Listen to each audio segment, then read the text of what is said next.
வாங்க உடம்புக்கு ஆரோக்கியம் நிறைந்த திணை இட்லிக்கு எப்படி அரிசி எந்த அளவில் ஊற போட்டு எப்படி பக்குவமாக பஞ்சு போல் திணை இட்லி செய்ய மாவு அரைக்கிறதுன்னு பார்ப்போம். அதுக்கு முதல்ல ஒரு பவுலில் 2 கப் அளவுக்கு திணை அரிசி எடுத்துக்கோங்க.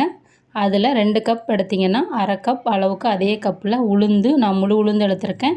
நீங்கள் தோல் இருக்கிற உளுந்து எடுத்திங்கன்னா கோபுரமாக எடுத்துக்கோங்க. 1 டீஸ்பூன் வெந்தயம் ஆட் பண்ணிவிட்டு திணை அரிசியில் நல்லா புழுதி அழுக்கெலாம் நிறையா இருக்கும். ஒரு 4லேருந்து 5 தடவை நல்லா வாஷ் பண்ணிக்கிங்க. கை வச்சு வாஷ் பண்ணிங்கன்னா ஓடிடும். சின்னதாக இருக்கிறதுனால இந்த மாதிரி ஃபில்ட்ரு வச்சு வாஷ் பண்ணிவிட்டு தண்ணி மூழ்கிற அளவுக்கு பிடிச்சி வச்சுக்கிங்க. பிடிச்சி வச்ச பிறகு மூடி போட்டு ஒரு 8 மணி நேரம் நல்லா ஊற விட்டுக்கலாங்க. இப்போ 8 மணி நேரம் ஆகிடுச்சி. 8 மணி நேரத்துக்கு அப்புறமா ஓப்பன் பண்ணி பார்க்கலாம் வாங்க.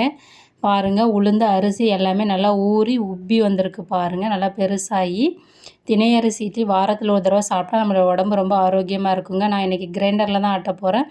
கிரைண்டரில் கொஞ்சம் தண்ணி ஆட் பண்ணிவிட்டு நம்ம ஊற வச்ச அரிசி உளுந்தையும் சேர்த்து அரைச்சிக்கலாம். நீங்கள் மிக்சியில் வேணாலும் நீங்கள் அரைச்சிக்கலாங்க, அது உங்களுடைய விருப்பம். இந்த மாதிரி கொஞ்சம் கொஞ்சமாக தண்ணி தெளித்து ஓரங்கள்லாம் எடுத்து விடுங்க. இந்த மாதிரி மாவை விட்டால் 1 பை 1 விழணுங்க, அந்த அளவுக்கு பதம் இருக்கணும். இப்போ நம்ம வலிச்சுட்டு ஒரு பாத்திரத்துக்கு ஆட் பண்ணிக்கலாங்க. 12 நிமிஷம் இந்த மாவு வந்து அரைக்கணுங்க. 1 டீஸ்பூன் உப்பு ஆட் பண்ணிவிட்டு கை வச்சு 2 நிமிஷம் நல்லா மிக்ஸ் பண்ணுங்கள். கையால் தான் மிக்ஸ் பண்ணணும், கரண்டியால் மிக்ஸ் பண்ணாதீங்க. 2 நிமிஷம் மிக்ஸ் பண்ணிங்கன்னா அது ஊறி நல்லா புளிச்சு வரப்போ சூப்பராக இட்லி நமக்கு மெருதுவாக பஞ்சு போல் வருங்க. இப்போ பாருங்கள், 8 மணி நேரம் புளிக்க வச்ச பிறகு எவ்வளோ சாஃப்டாக இருக்குது பார்த்தீங்க. பபுள்ஸாக வந்திருக்கு பாருங்கள். இந்த மாதிரி வரணும். நம்ம பாதி அளவு தான் வச்ச மாவு இப்போ முழுசாக நிரம்பி நல்லா பொங்கி வந்திருக்கு பாருங்கள். கை வச்சு அதுக்கு தான் கரைக்கணும்.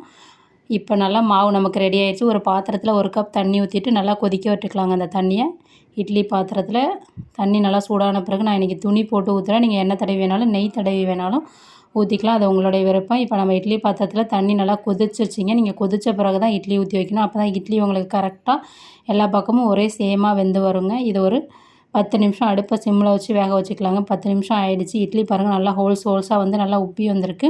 இப்போ இட்லி வெந்துருச்சான்னு செக் பண்ணுறதுக்காக ஒரு பல்குத்துற குச்சை வச்சு இந்த மாதிரி செக் பண்ணிங்கன்னா ஒட்டாமல் வரணும். வந்த பிறகு லைட்டாக தண்ணி தெளிச்சிட்டு இந்த மாதிரி எடுத்துக்கலாங்க. ஒன்றா நீங்கள் வந்து எண்ணெய் தடவி ஊற்றுறீங்கன்னா ஸ்பூனை தண்ணியில் நனைச்சிட்டு எடுக்கணுங்க. இப்போ பாருங்கள், நமக்கு சாஃப்டாக பஞ்சு போல் சூப்பரான திணை இட்லி வந்து தயாராகிடுச்சிங்க. வாரத்தில் ஒரு தடவை இந்த மாதிரி நார்மல் இட்லி அரிசியில் செய்கிறதுக்கு பதிலாக இந்த மாதிரி மில்லட் அரிசியில் செஞ்சு சாப்பிட்டிங்கன்னா ரொம்ப ஹெல்த்தியாக ஆரோக்கியமாக இருக்குங்க. Thank you very much.